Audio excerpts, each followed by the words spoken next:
Bonjour, bienvenue à ce module de cours qui porte sur les circuits qui servent à polariser les transistors MOS.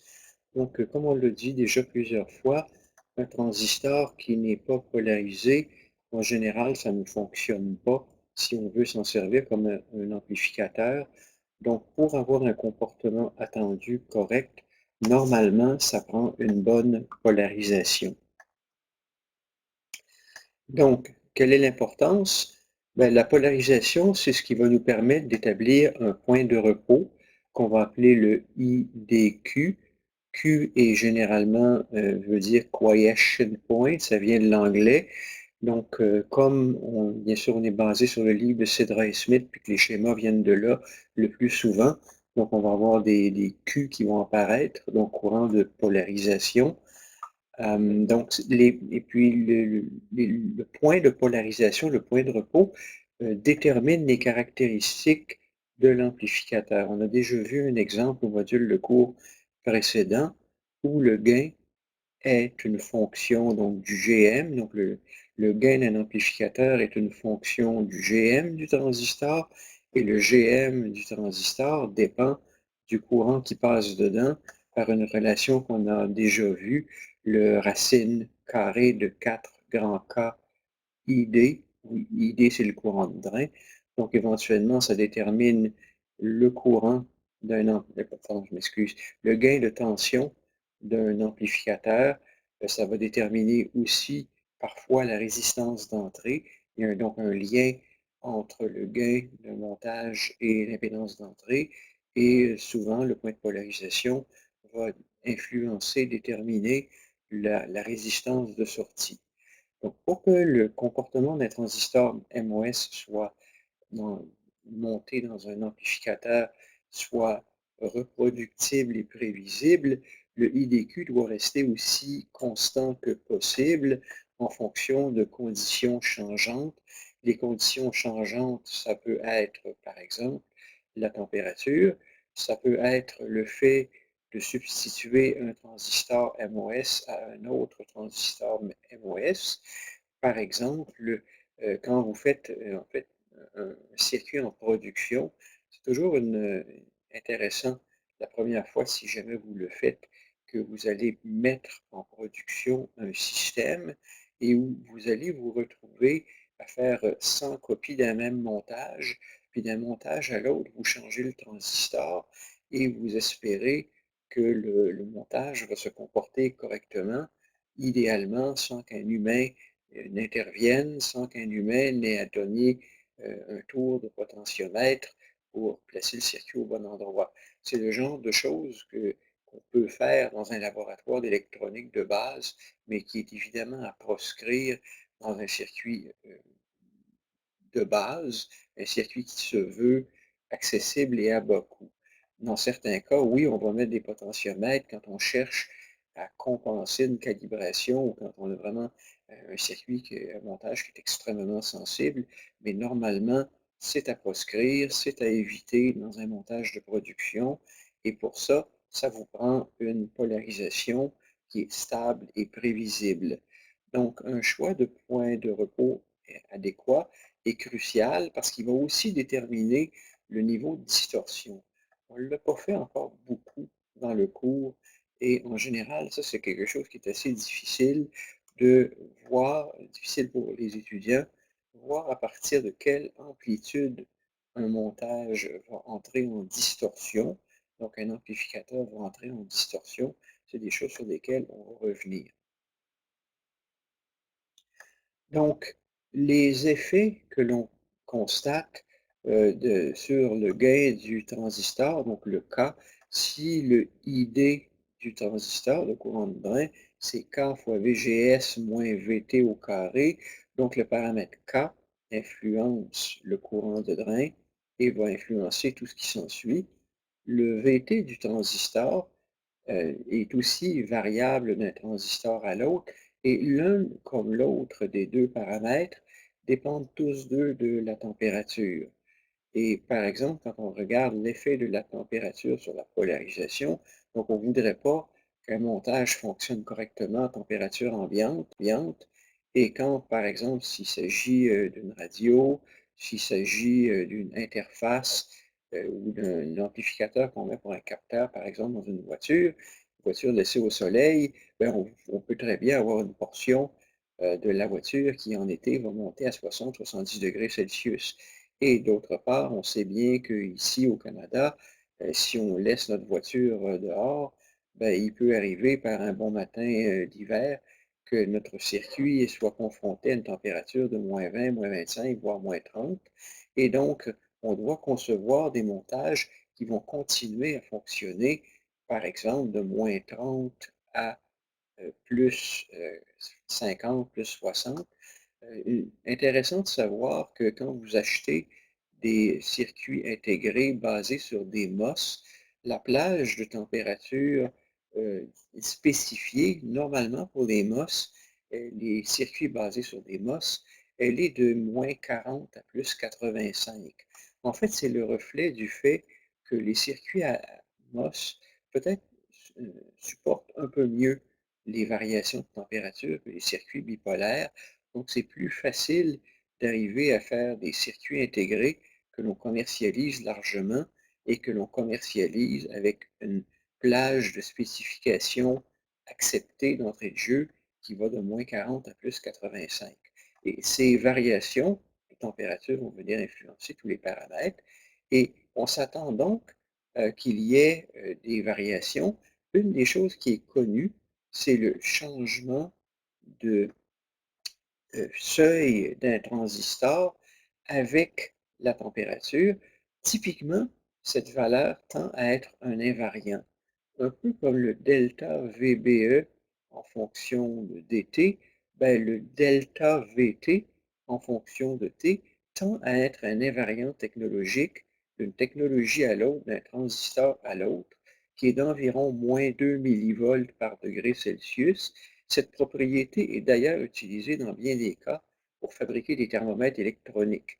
Donc, on peut avoir un composant, on l'a placé en quelque part à son seuil, on laisse la température en affecter le point d'opération et cette dérive peut devenir le signal que l'on amplifie et la lecture qu'on va aller en faire, ben, on va convertir une variation de tension observée à l'intérieur d'un montage dans une lecture qu'on va appeler la température et qu'on va projeter vers un thermostat, un thermomètre ou ce que vous voulez. Donc, il y a un delta VT en fonction de la température qui est typiquement donc de -2 millivolts par degré Celsius qui est attendu. C'est pas négligeable quand on parle d'un montage qui va se balader entre -30 et +50. Donc on va voir, dans un cas de figure comme ça, on va voir 80 °C de différence, sur un montage qui aurait ce genre de plage de température d'opération et donc on se ferait face à un seuil qui va varier d'environ 160 millivolts. C'est pas négligeable quand le seuil au repos est d'1 volt et ça peut vraiment déplacer la polarisation. Le gain du transistor aussi, le K, tend à avoir un coefficient thermique négatif.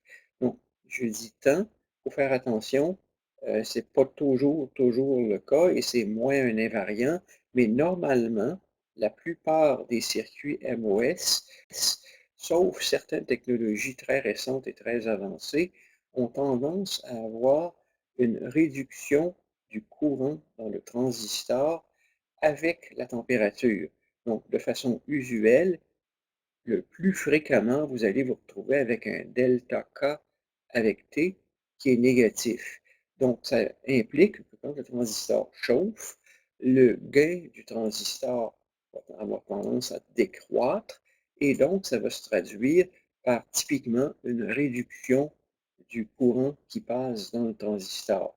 Donc, l'effet net, c'est que si on a la température qui change, d'habitude, le ID va tendre à diminuer quand la température augmente. C'est une propriété qui est extrêmement intéressante parce que quand on en demande trop à un amplificateur, la charge, par exemple, est trop faible, il fournit trop de courant, l'amplitude est telle qu'il fournit trop de courant, plutôt que de se brûler ben, il va avoir tendance à conduire moins. Donc, il va avoir tendance à s'auto-protéger. C'est un phénomène de régulation qui est intéressant. Et donc, ce que je mentionnais, il y a un phénomène qu'on appelle l'inversion.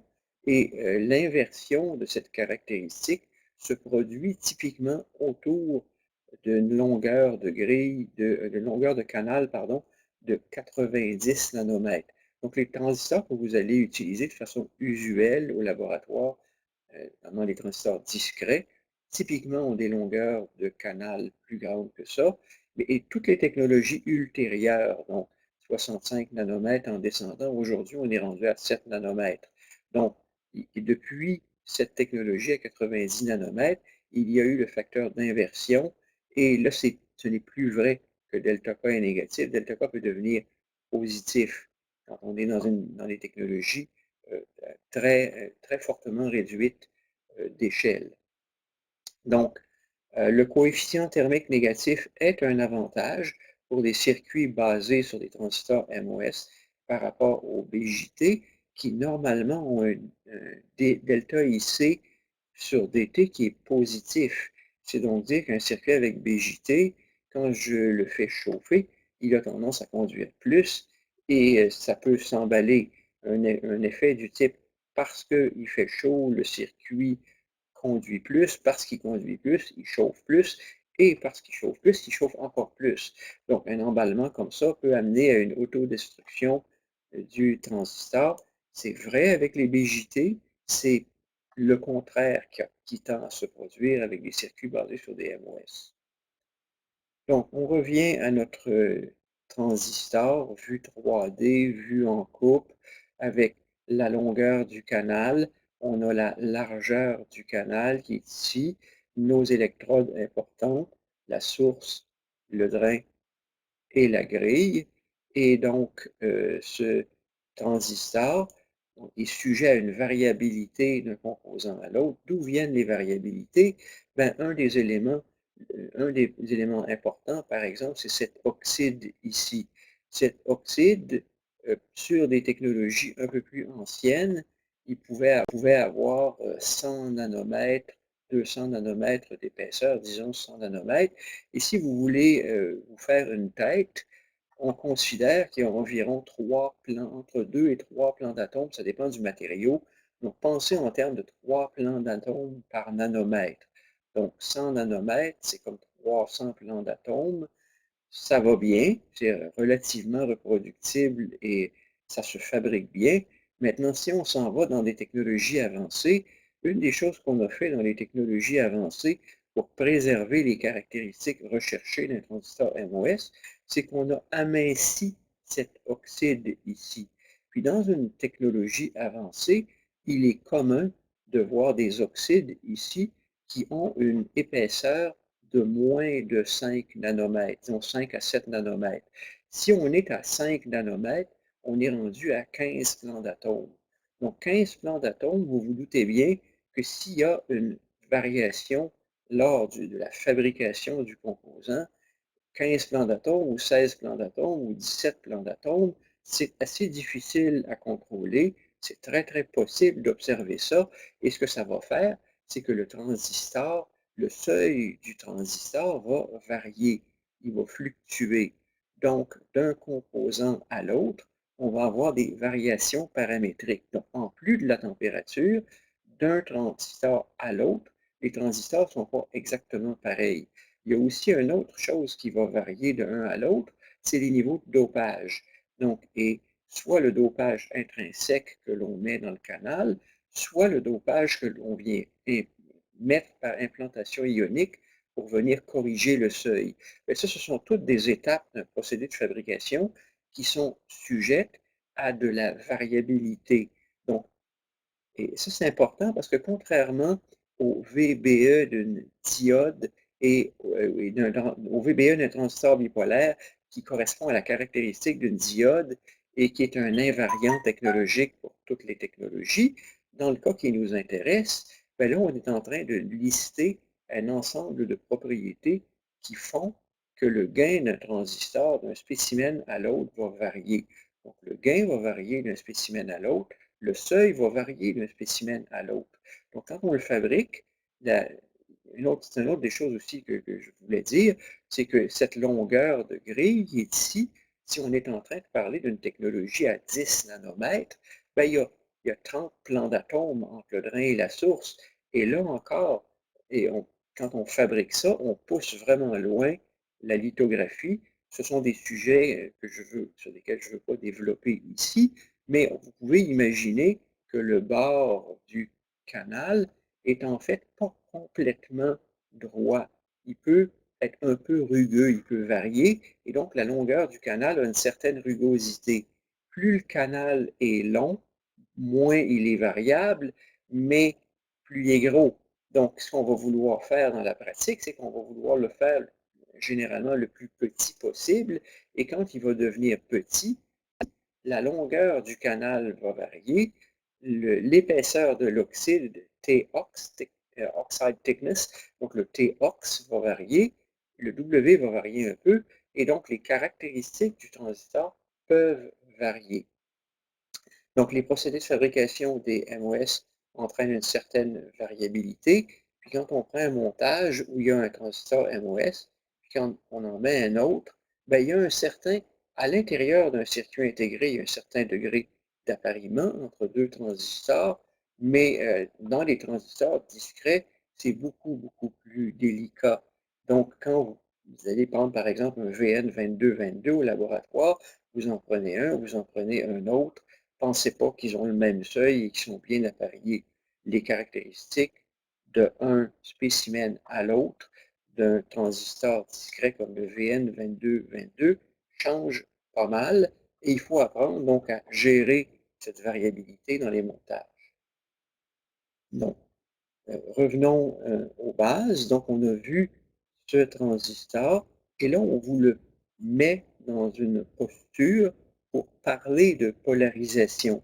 On a déjà vu donc que ce transistor a cette courbe ici, cette séparation entre le mode triode qui est ici et le mode dit saturé, mode où les caractéristiques de chacune des courbes pour un certain VGS donné sont assez plates. On se rappelle toujours qu'on a notre point de tension de Early, notre point pivot, qui vient donner une pente à ces courbes-là. Oui, elles ont une pente, mais si le pivot est à -100, bien à ce moment-là, les courbes entre 2 et 10 volts sont assez plates, ça va changer de quelques pourcents, et c'est cette pente qu'on va voir ici, on se rappelle, c'est notre R0, c'est notre résistance de sortie. Mais là, pour le moment, on les a montrées plates, avec un R0 très élevé, avec un courant dans le drain qui change en fonction du VGS. Donc, imaginons qu'on vient imposer un certain VGS, et vous allez faire quelque chose qui ressemble à ça au laboratoire. Vous allez faire des choses qui ressemblent à ça aussi en simulation avec LT-Spice dans la portion simulée du laboratoire. Donc, vous imposez une source qui a une certaine tension sur la grille et où quand vous changez la tension sur la grille, le courant change. Il y a une idée importante qui me passe par l'esprit maintenant, une très, très grande différence entre le laboratoire physique et le laboratoire simulé, c'est que typiquement, les caractéristiques du MOS simulé, ce sont des valeurs fixes, fixes avec la précision d'une quantité à virgule flottante.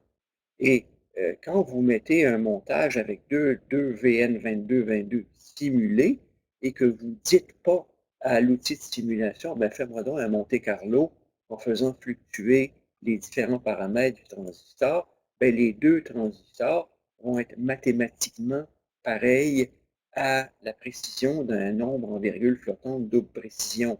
Et ça, c'est faux. La vraie vie d'un montage qu'on fait au laboratoire, c'est vraiment pas ça. Donc, il y a des choses, il y a des circuits qui fonctionnent très bien en simulation, mais quand on va au laboratoire pour les monter puis pour mesurer ces caractéristiques-là, rien ne va plus, ça passe pas.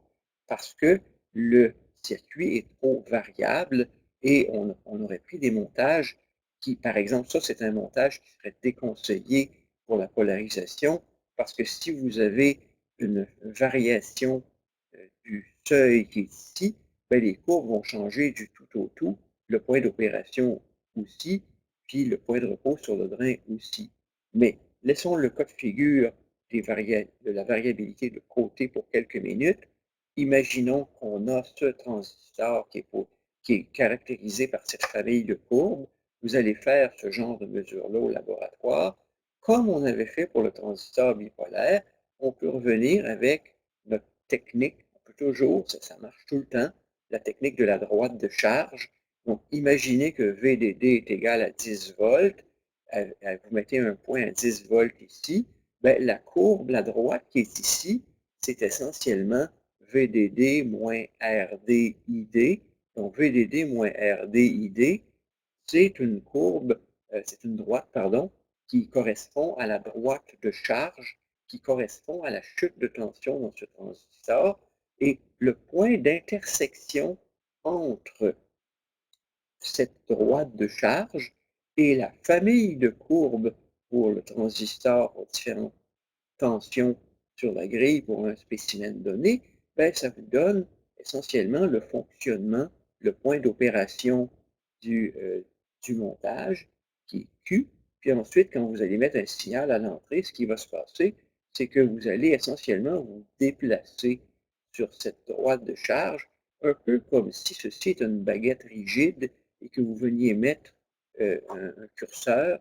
Essayez d'imaginer une rondelle métallique, là, en bon canadien, un washer. Là. Si vous avez une baguette qui est là, et que vous venez mettre une rondelle métallique par-dessus et que vous la faites glisser, bien, ça correspond un peu au fonctionnement de ce que vous allez avoir sur ce transistor si VGS était un signal qui varie.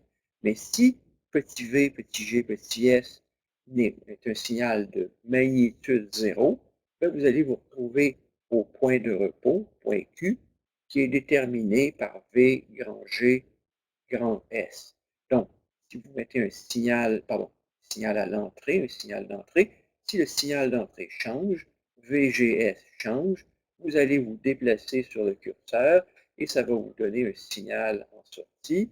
Puis l'argument est que par le choix judicieux de la valeur de RD, combiné avec la transconductance du transistor, ben, vous pouvez faire en sorte que l'amplitude que vous observez en sortie est plus grande que l'amplitude qu'on voit à l'entrée. Et si tel est le cas, ben, ça amplifie.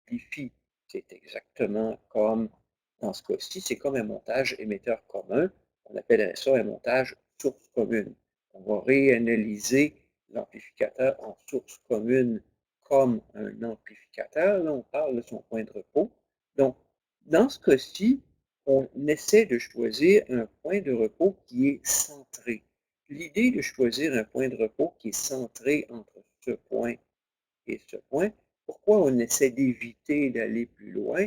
Bien, on essaie d'éviter d'aller plus loin parce que comme les courbes se courbent, sans mauvais jeu de mots et sans pléonasme, c'est comme si votre gain va s'effondre. Donc, si vous essayez d'aller plus loin que le point de transition entre la zone triode et la zone saturée, bien, le gain de votre montage va s'effondrer et là, ça va vous donner, je vais peut-être le dessiner, typiquement ce que ça va vous donner, si vous partez d'un point de repos qui est là, vous allez descendre, puis là, ça va déformer parce qu'il est rendu trop grand. Puis de l'autre côté, ce que ça va avoir tendance à faire, c'est que ça va couper durement. Donc, il y a tendance à couper durement vers le haut, à clipper. Et quand la coupure que l'on observe vers le haut, c'est quand essentiellement le courant dans le transistor se réduit à zéro, d'une part. Donc, quand le courant dans le transistor, le courant instantané, se réduit à zéro, il n'y a plus de chute dans RD. Et quand vous êtes rendu là, bien, vous êtes au plateau qui est montré ici. Et là, vous avez une saturation de l'amplificateur. Bien sûr, à ne pas confondre avec le fait pour le transistor d'être en régime saturé. Donc, quand on met trop d'amplitude ici, le transistor éventuellement, si sur l'excursion négative à l'entrée, parce qu'il y a une inversion là-dedans, bien sûr, comme pour l'émetteur commun, bien sûr. Donc, quand je fais une excursion négative à l'entrée, éventuellement, la somme de VGS plus le signal va amener le transistor proche du seuil, va l'amener dans la zone triode. Donc, si, pardon, je me suis mélangé, je fais à l'envers. Donc, si je fais négatif, je l'amène en bas du seuil, le transistor ne conduit plus.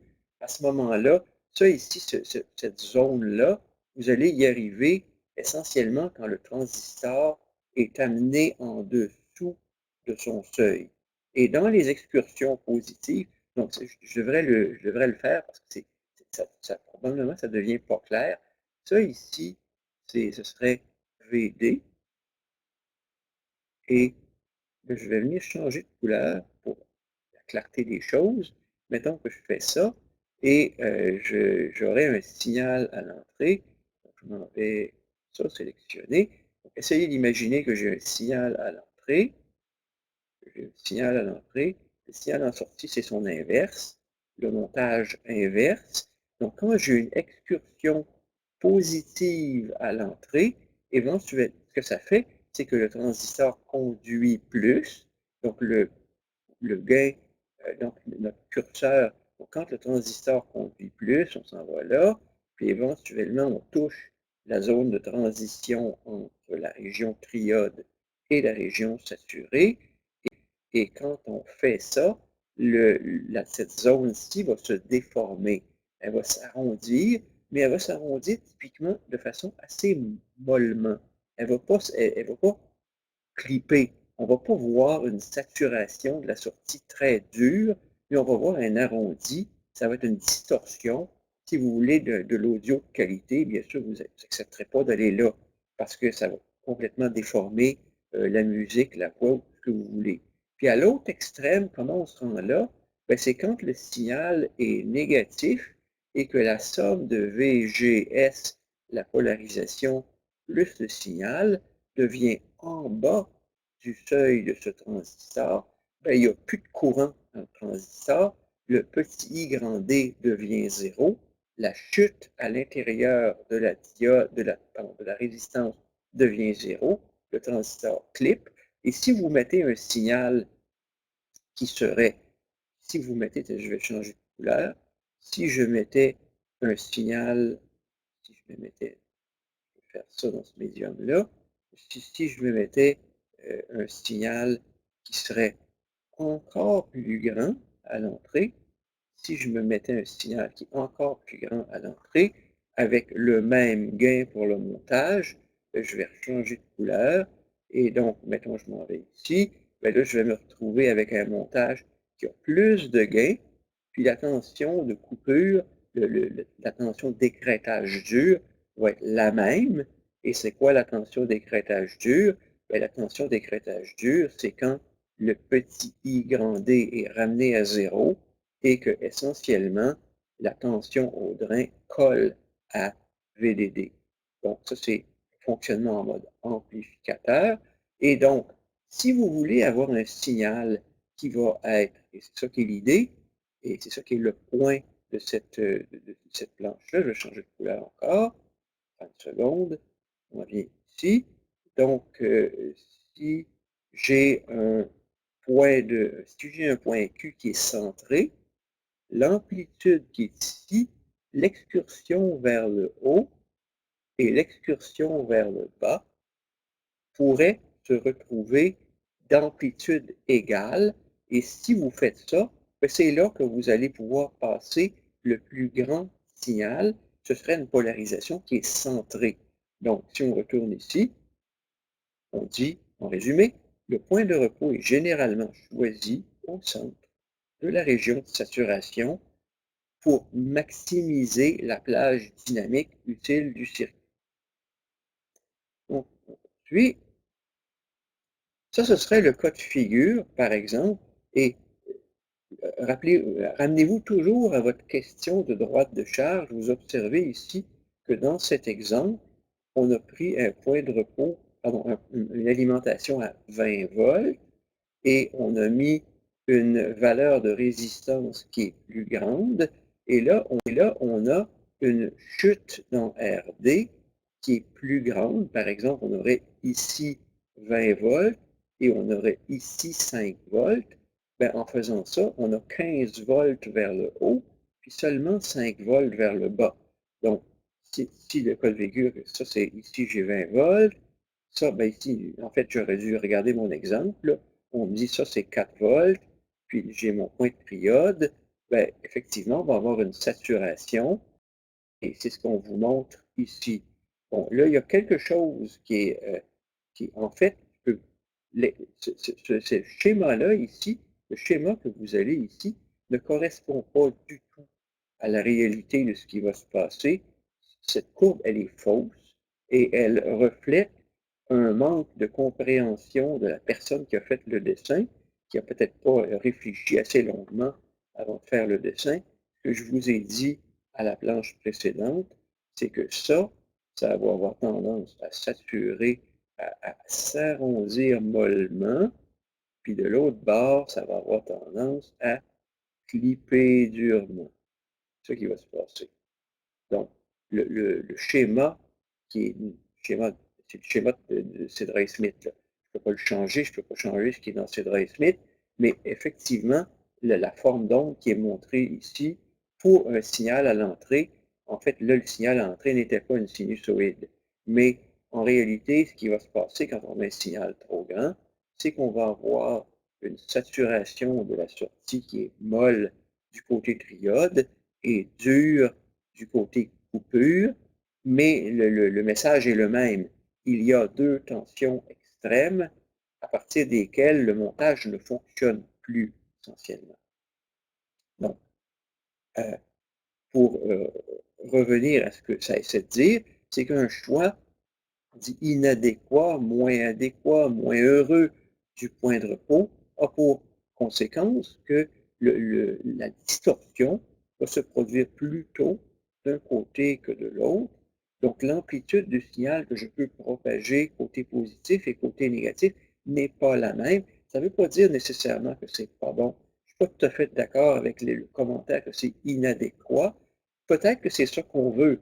Si on est dans les premiers étages d'un amplificateur à grand gain, donc un premier étage, deuxième étage, troisième étage, les étages suivants vont ajouter du gain, mais peut-être qu'aux premiers étages, les signaux sont très petits. Mettez-vous par exemple à l'entrée d'un amplificateur opérationnel et donnez des signaux à l'entrée qui sont de l'ordre de la dizaine de microvolts, ben, peut-être qu'après le premier étage, même si vous êtes amplifié 100 fois ou 200 fois, vos microvolts deviennent des millivolts, puis peut-être que ça ne vous dérange pas que le point de repos ne soit pas centré. Cependant, sur des étages de sortie, quand vous voulez aller attaquer une charge et avoir une grande amplitude, là, vous voulez vraiment centrer. Donc, le commentaire qui est là est à prendre avec délicatesse. Tous les amplis ne sont pas des amplis à un étage, bien sûr.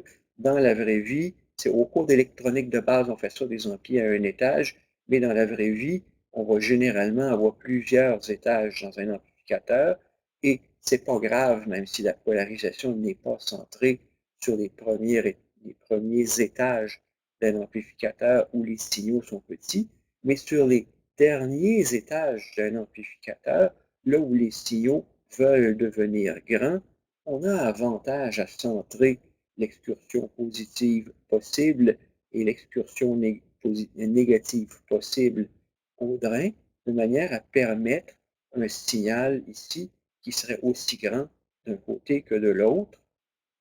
Et si j'efface ce que j'ai ajouté, c'est un peu ce qui vous est montré ici. On vous dit, ben, si vous n'avez pas centré le montage, ben, vous allez permettre des excursions beaucoup plus grandes d'un côté que de l'autre. Vous pourriez me répondre, ben, mais si c'est ça que je veux faire, ben, si c'est ça que je voulais faire, c'est bien correct. Ça dépend du contexte applicatif. Mais là, ça devient un problème de conception. Qu'est-ce que vous voulez faire? Ici, on vous donne les outils, puis à la question, ça devient un problème. C'est pas vrai qu'on doit toujours centrer une polarisation, mais quand on veut propager un signal qui a des excursions positives aussi grandes que les excursions négatives qu'il permet, alors ce qu'il faudrait faire, c'est centrer la polarisation et ici, on ne l'a pas fait. Et rappelez-vous qu'avec votre histoire de droite de charge, ceci, je vais me mettre ici mettre une couleur visible, donc ceci étant un point fixe, donc quand vous venez changer RD, si vous changez RD, c'est un peu comme si vous preniez votre baguette ici et vous venez avec un clou, vous la clouez là, puis en fonction de RD, ben en fonction de RD, vous allez avoir des courbes qui passent toutes par le même endroit, votre VDD, mais qui ont des pentes différentes et la pente qui est là, ben, elle est déterminée par le RD. Donc, c'est le grand R grand D qui va venir déterminer la pente. Donc, c'est une question de choisir correctement VD, choisir correctement RD en fonction d'une cible que l'on veut pour VD au point de repos qu'on a ici. C'est le jeu de polariser un transistor MOS. Si on poursuit, donc la saturation, ça fait plusieurs fois que j'en parle, mais je sais que ça peut vous piéger très, très facilement parce que le mot saturation a plusieurs sens dans le cours et ça ne veut pas dire la même chose. Mais dans le cas d'un NMOS source commun, ce montage est analogue à un BJT émetteur commun. Ça a des comportements qui sont assez similaires. Donc, quand le drain de l'amplificateur à BJT émetteur commun sature, dans son excursion négative, dans quel mode est le transistor? Donc, dans ce cas-là, on va dire du transistor BJT, si le signal sature dans l'excursion négative, le transistor sature. Et donc, on voit le VCE sat. Quand un amplificateur à NMOS, source commune, dans son excursion négative, va trop loin. Dans quel mode entre le transistor? Ben, il entre dans le mode triode. Donc, l'équivalent du mode saturé pour le transistor BJT, c'est le mode triode du MOS dans l'amplificateur fait avec des MOS. Et quand l'amplificateur sature dans son excursion négative, est-ce que son gain monte ou descend? Ben, quand il sature, il n'y a plus de gain. Donc, le gain s'arrête. Et quand les amplificateurs émetteurs communs et sources communes saturent dans leur excursion positive, dans quel mode sont les transistors? Dans les deux cas, ils sont coupés. Donc, le VBE est rendu en bas du 500 millivolts qui permet au transistor de conduire. Il n'y a plus de IB, le IC est à zéro. Et le transistor MOS est rendu maintenant en bas de VTH. Le courant ID est zéro. Et comme le courant ID est zéro, ben, la tension qu'on voit au drain est égale à la tension VDD. Et donc, le transistor est en mode coupé. Donc, on revient à ce montage, je vous l'ai dit, ben, on l'avait pour fin illustrative, mais est-ce que ça veut dire que vous devriez polariser un transistor MOS comme ça? La réponse est bien sûr non. C'est une technique de polarisation qui est à éviter dans un montage avec des MOS. Pourquoi? Ben, tout bêtement, tout simplement, parce que le VT du transistor, ça change beaucoup. Donc, un transistor comme le VN2222 a un, un- pas un gain, je m'excuse, un VT qui varie considérablement, possiblement de 2 à 3, je ne me rappelle plus de tête, on pourra le regarder plus tard, mais il y a une variabilité très substantielle. Le manufacturier ne se commet pas à vous dire si le transistor a un seuil de 800 millivolts ou de 2 volts. Donc, dépendant si vous partez de 800 millivolts ou de 2 volts dans un même montage, bien, vous avez deux dispositifs qui ne sont vraiment pas au même endroit. Donc, si vous venez avec une droite de charge, bien, la problématique, si vous venez avec une droite de charge là-dessus, si vous venez avec une droite de charge là-dessus et que vous projetez ça, ben, le point de fonctionnement, le point Q du montage peut changer considérablement. Et c'est encore, disons que si vous allez dans un cas de figure où vous abaissez ça encore, là, vous voyez que la variation du point de repos au drain peut être très, très substantielle par rapport à un point de repos moyen attendu. C'est donc une technique de polarisation qu'on dit à éviter. Une technique de polarisation qui est plus robuste, exactement comme pour l'émetteur commun, surprise, surprise.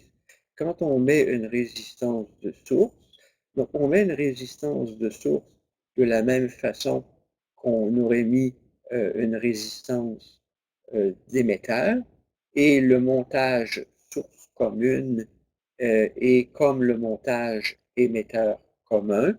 Donc, on lui met une résistance de source pour stabiliser le comportement du transistor.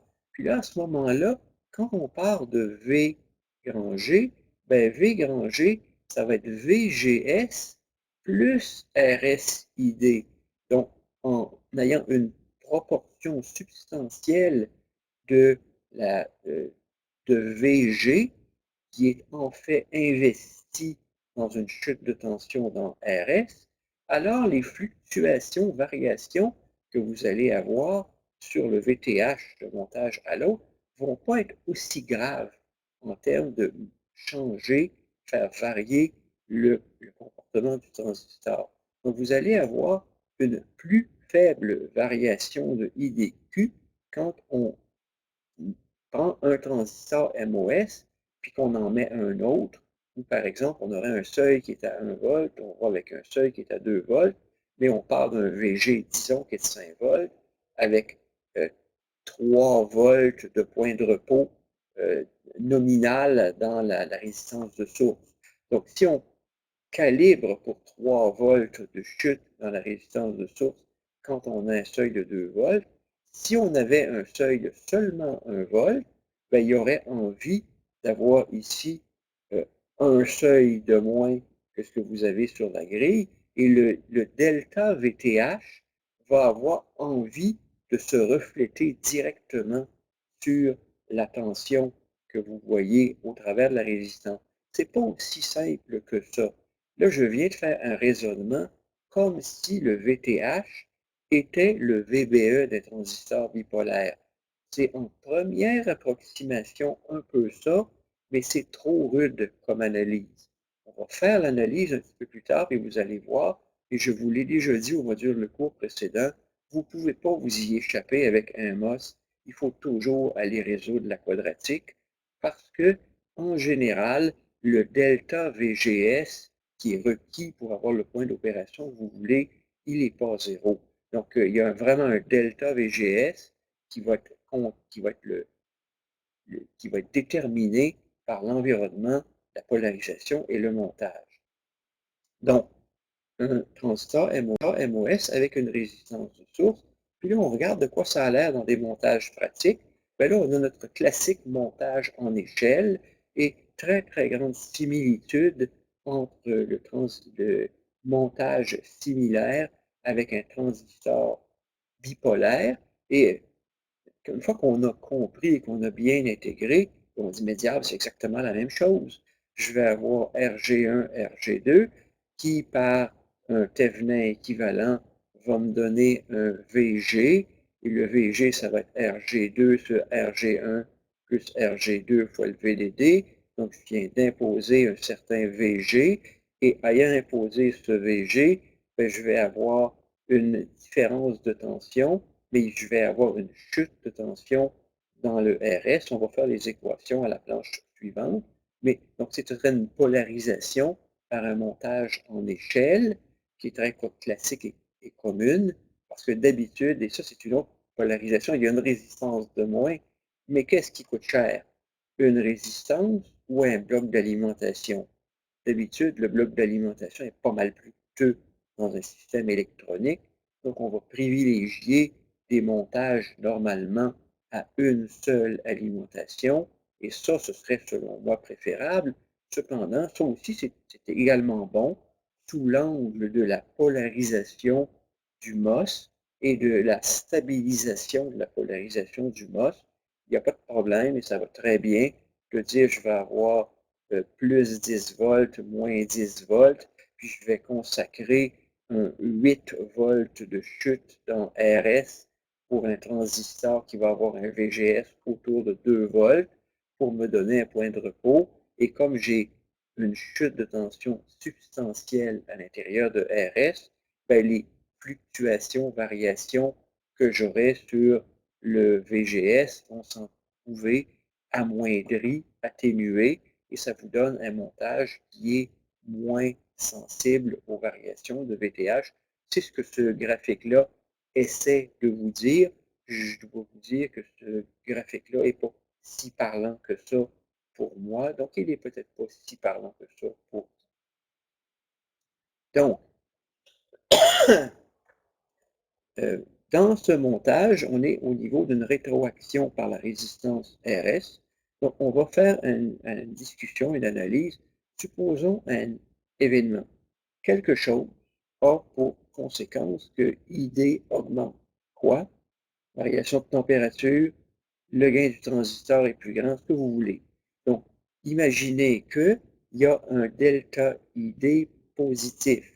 Donc, s'il y a un delta ID positif, donc, si j'ai un delta ID qui est une grandeur positive, RS sur delta I fois delta ID va être une grandeur positive. Mais vous vous rappelez, il y a un courant de zéro. On m'a posé la question, est-ce que le courant est vraiment zéro? Mais en polarisation, bien sûr, le courant est vraiment zéro. Il n'y a aucun courant à fournir. Donc, à cet égard-là, le circuit est plus facile à analyser parce comme il n'y a pas de courant de grille, ben, le Thévenin équivalent qui vous donne le VG vous donne immédiatement le VG. Et là, maintenant, si on regarde le VGS, donc, si j'ai un RS delta ID positif, donc ça va immédiatement venir réduire le VGS, et en réduisant le VGS, ça va venir réduire ID. Donc, on vient de vous dire que si j'ai un delta ID positif, il va y avoir un delta VS qui est positif, et parce que delta VS est positif, VGS va diminuer, le courant de drain va en conséquence diminuer et ça va vous donner un effet de rétroaction négative. Donc, c'est un mécanisme de rétroaction qui tend à stabiliser le courant ID. C'est un autre exemple. Bon, je pense que on a bien tourné, on a bien montré ce phénomène donc de stabilisation. Une autre polarisation qui est intéressante, on l'a déjà vu dans le bloc de cours précédent, c'était le montage où on polarise le transistor MOS par une résistance entre le drain et la grille. Et encore une fois, très intéressant, comme il n'y a pas de courant de grille, il y a un RG IG égale à 0, et il y a donc un VDS qui est égal au VGS. Et si ça, c'est la courbe triode, qui est la courbe qui correspond à VDS est exactement égal à VG moins VT, grande équation à vous rappeler, absolument. À ce moment-là, il est clair que la courbe qui correspond à VDS est égale à VGS, elle est exactement déportée de VT à droite de la courbe de transition entre la zone triode et la zone saturée, et il est donc évident que le point Q va amener le transistor dans sa zone de saturation. Observez que cette zone de saturation n'est pas centrée, mais ce n'est pas grave si ce sont les étages premiers d'un amplificateur à plusieurs étages et où l'amplitude de l'excursion du signal que vous voulez se mesure, par exemple, si vous avez un seuil de 2 volts, ben, ça vous permettrait des excursions négatives de 2 volts, alors que de l'autre côté, si vous avez mis 10 volts, ben, essayez d'imaginer que ceci, c'est 2,5 volts. Ceci sera à peu près 3,5 volts. Ceci serait 10 volts. Donc, vous pouvez aller du côté négatif, de ce côté, vous allez pouvoir descendre de ce côté, vous allez pouvoir descendre vers une tension minimale qui est la tension de la zone triode. Vous allez pouvoir descendre, disons, de 1,5 ou 2 volts, puis vous allez pouvoir monter de 8. C'est pas symétrique, mais ça fonctionne, et ça fonctionne avec un minimum de composants. C'est stable et c'est robuste. Donc, c'est une technique de polarisation qui est recommandée avec les transistors MOS à enrichissement. Tout est transposable en passant. On pourrait bien sûr faire la même chose avec un PMOS. On ne va pas tout refaire le cours en vous disant, ben, regardons un PMOS, puis qu'est-ce qu'on fait? Et je pourrais très bien vous demander dans un examen, montrez-moi ou dessinez-moi l'équivalent de ce montage réalisé avec un transistor PMOS. Et il s'agit bien sûr de tout tourner à l'envers avec une résistance de drain qui va être vers la masse, puis avec une résistance RG qui va être entre le drain et la grille, le drain étant rendu en bas. Donc, on peut essentiellement faire un miroir de ce montage qui est basé sur un transistor PMOS, et il y a donc une version de ça qui fonctionne avec un transistor PMOS à enrichissement. Et pour ce qui est des transistors à appauvrissement, bien évidemment, si vous faites ça, le transistor ne sera pas saturé si VGS est égal à 0. Donc, c'est une technique dite d'autopolarisation.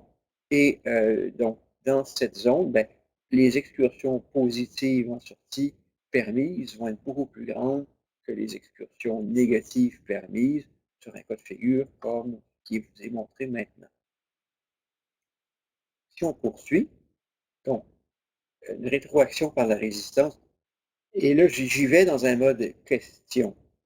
Je vous pose une question, on est rendu dans un mode mini-test.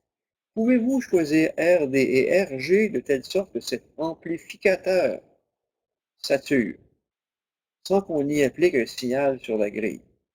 La réponse est non, pas possible. Et là, on parle bien d'un amplificateur, on parle bien de la saturation de l'amplificateur et non pas de la saturation du transistor. Et est-ce que votre réponse change si VTH monte? Est-ce que votre réponse change si VTH descend? La réponse est non, jamais. C'est robuste. Tant que VTH reste plus grand que 0, ce montage va toujours s'établir dans la zone de saturation du transistor. Et donc, il est impossible de choisir RD et RG de telle sorte que cet amplificateur commence en étant saturé. Donc, on revient sur cette rétroaction par la résistance RD, puis on peut refaire toute la même discussion au long. Supposons un événement par lequel il y a un ID plus grand. Qu'est-ce qui va se passer? Dans ce cas-là, c'est que le RD delta ID, le RD delta ID va être plus grand. Si RD delta ID est plus grand, le VD va descendre. Si VD descend, VG descend, VGS descend et le courant ID descend. Donc on poursuit, puis on s'aperçoit que, encore une fois, toute variation des caractéristiques du transistor et de l'environnement ont tendance à stabiliser le montage, et c'est un montage relativement robuste et stable parce qu'il y a une rétroaction négative dedans qui se fait par le RDID cette fois-ci. Donc, c'est des chutes de tension dans les résistances qui tendent à stabiliser le montage. Une autre classe de circuit de polarisation qui est très, très fréquemment utilisée avec des MOS, on l'a déjà vu avec les transistors bipolaires quand je discutais cette portion-là du cours, mais avec les avec les transistors MOS, un montage très, très couramment utilisé, c'est le miroir de courant. Donc, le miroir de courant où j'ai deux transistors montés dos à dos, et où je vais dire, bien, parce qu'ils ont le même VGS, et typiquement dans un circuit intégré, la phrase suivante est, bien, parce qu'ils ont été fabriqués en même temps, sur un même procédé de fabrication, et que ce sont littéralement des frères jumeaux à quelques microns un de l'autre et qui sont assis dans un matériau qui est hautement conducteur, donc ils sont à la même température. Donc ça a tendance à être des frères jumeaux et on peut les apparier. Il y a des techniques d'appariement. Ce n'est pas vraiment au niveau du cours, mais pour faire une longue histoire, vous pouvez deviner ça va être quoi la technique d'appariement. Si vous augmentez la longueur de grille et que vous élargissez donc vous faites L et W plus grand, disons par un facteur de 10, ben les deux transistors vont avoir tendance à être très, très bien appariés parce qu'ils vont avoir des caractéristiques très, très, très semblables. Et donc, si je prends deux transistors taille minimum, ben les deux tendent naturellement à être appariés à peu près à 1% près. Si je fais le jeu que je viens de vous dire, donc de faire des transistors 10 fois plus longs, 10 fois plus larges, ben, ils vont avoir envie d'être appariés peut-être à une partie dans 1000. À quel endroit ça peut devenir intéressant, cette histoire-là? Ben, ça peut devenir intéressant si vous voulez faire un convertisseur numérique à analogique, parce que vous pouvez produire des copies du courant ID2 qui sont des multiples de ID1, parce que la prolongation de ça, c'est de vous dire, ben, comme les deux transistors Q1 et Q2, si Q1 et Q2 sont essentiellement pareils, la résistance qui est là va faire en sorte que le montage va s'établir à un certain courant ID, et c'est un exemple de polarisation avec VDS est égal à VGS, et ce VGS, reflété de ce côté-ci, va avoir tendance à vous donner exactement le même courant que le courant ID1, puis comme il n'y a pas de courant de grille, le courant de grille étant 0, ben ID2 est très proche de ID1 si les deux transistors sont pareils, puis comme ils sont fabriqués en même temps, ben c'est deux frères jumeaux. Et j'avais commencé à vous dire, je me suis arrêté à mi-course, le matériau dans lequel ils sont fabriqués, le silicium, ben le silicium comme matériau physique, à l'œil, c'est gris, comme de l'aluminium. Puis en réalité, la conductivité thermique du silicium, elle est très proche de celle de l'aluminium. Si vous voulez avoir une idée, on parle de changement en fonction de la température. Ben, vos deux frères jumeaux, imaginez qu'ils sont montés à quelques microns l'un de l'autre sur le fond d'une assiette à tarte en aluminium. Donc, l'épaisseur d'une assiette à tarte peut ressembler à l'épaisseur d'une tranche de silicium où on va faire les transistors, et le matériau est aussi conducteur. Donc, les deux transistors, nominalement, sont à la même température. Donc, quand vous faites ça, ça va vous donner un courant ID2 qui est déterminé par la valeur d'une résistance. Et là, vous pouvez venir injecter ça comme courant dans la source. Et ça fait donc une polarisation par source de courant, qui est un grand classique très, très, très utilisé. On va revoir des montages, mais si vous repensez à la discussion que je vous ai faite du 741, il y avait des miroirs de courant essentiellement partout à l'intérieur du 741 que je vous ai discuté, et c'est une configuration qui est extrêmement populaire et extrêmement utile de, essentiellement, créer une source de courant et venir polariser un montage.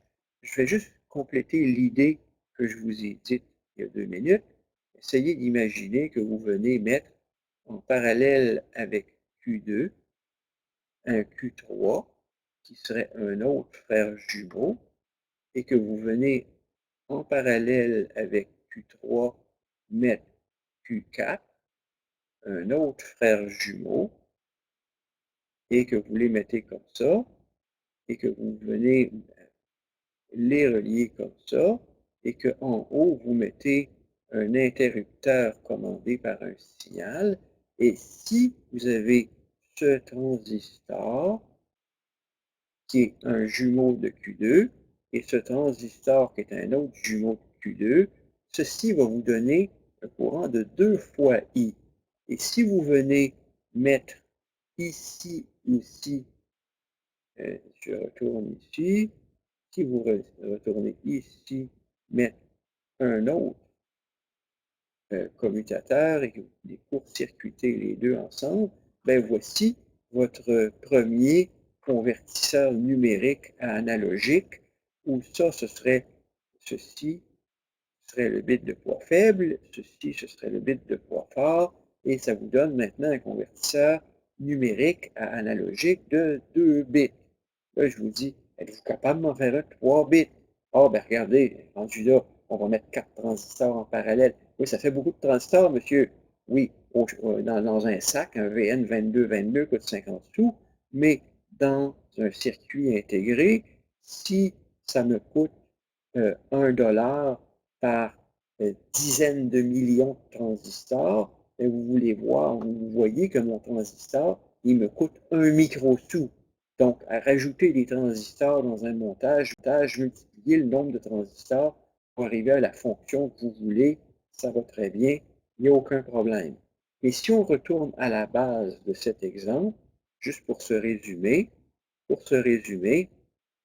on a 2 transistors et dans les MOS, généralement, 2 MOS voisins montés sur un même circuit intégré ont des caractéristiques très, très semblables.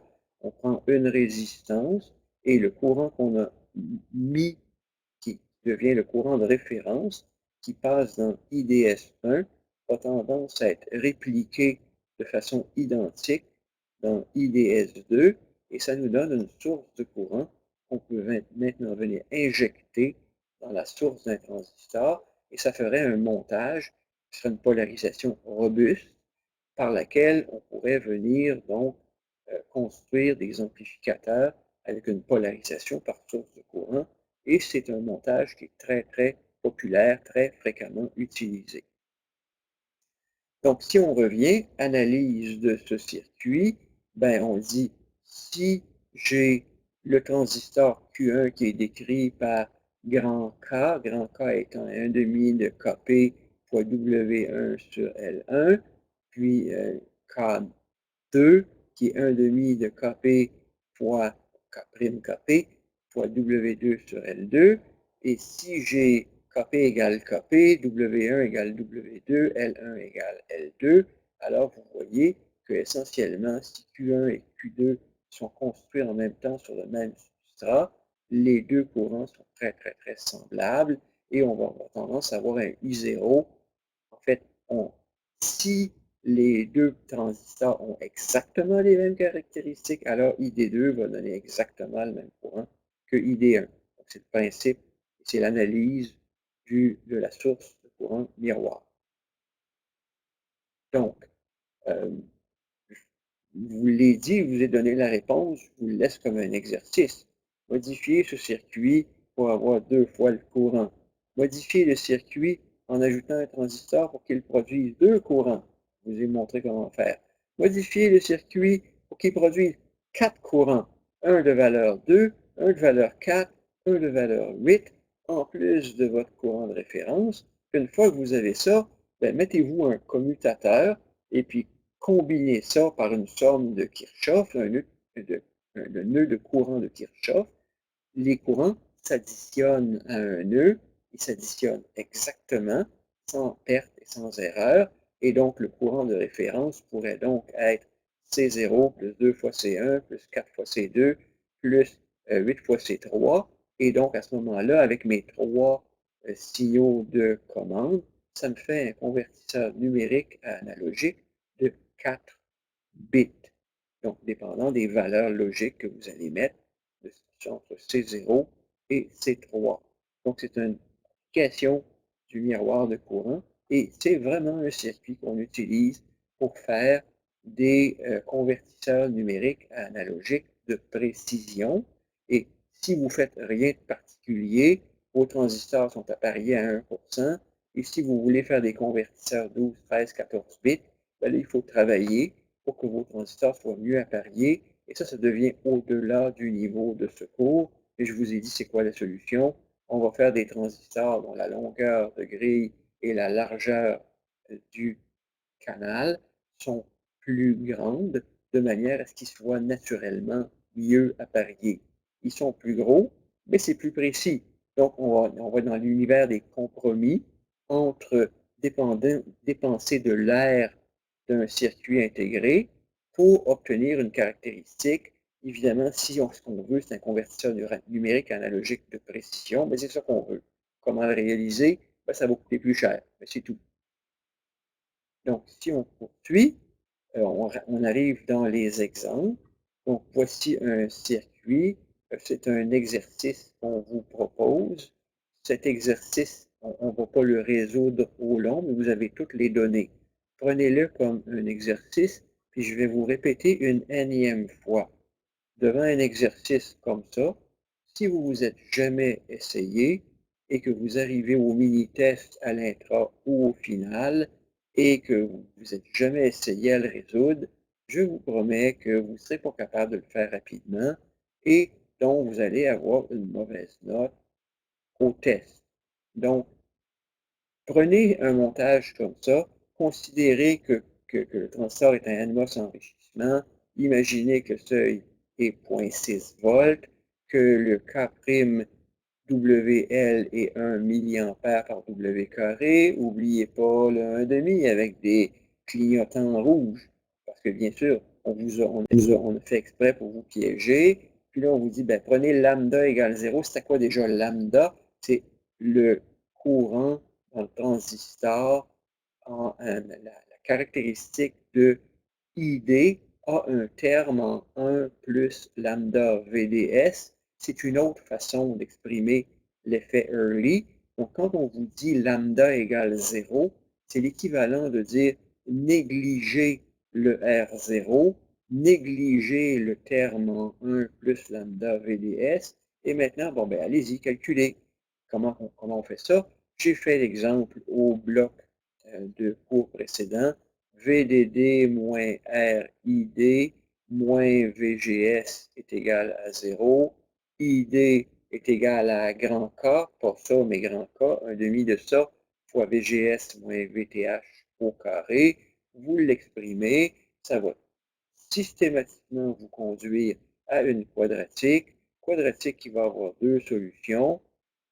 Et quand vous allez vouloir résoudre, ben, donc on vous dit, si K est un NMOS enrichissement VT, question, calculez R pour obtenir un ID de 80 microampères. Donc essentiellement, vous allez devoir résoudre pour faire en sorte que le courant ID soit de 80 microampères.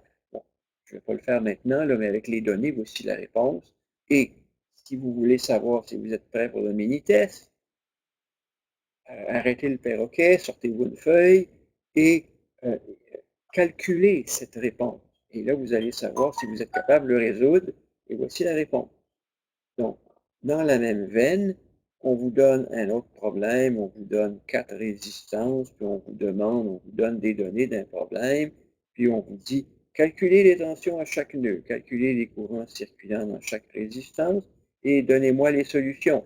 Ce serait un problème de polarisation, problème classique. Donc, voici donc un problème de polarisation.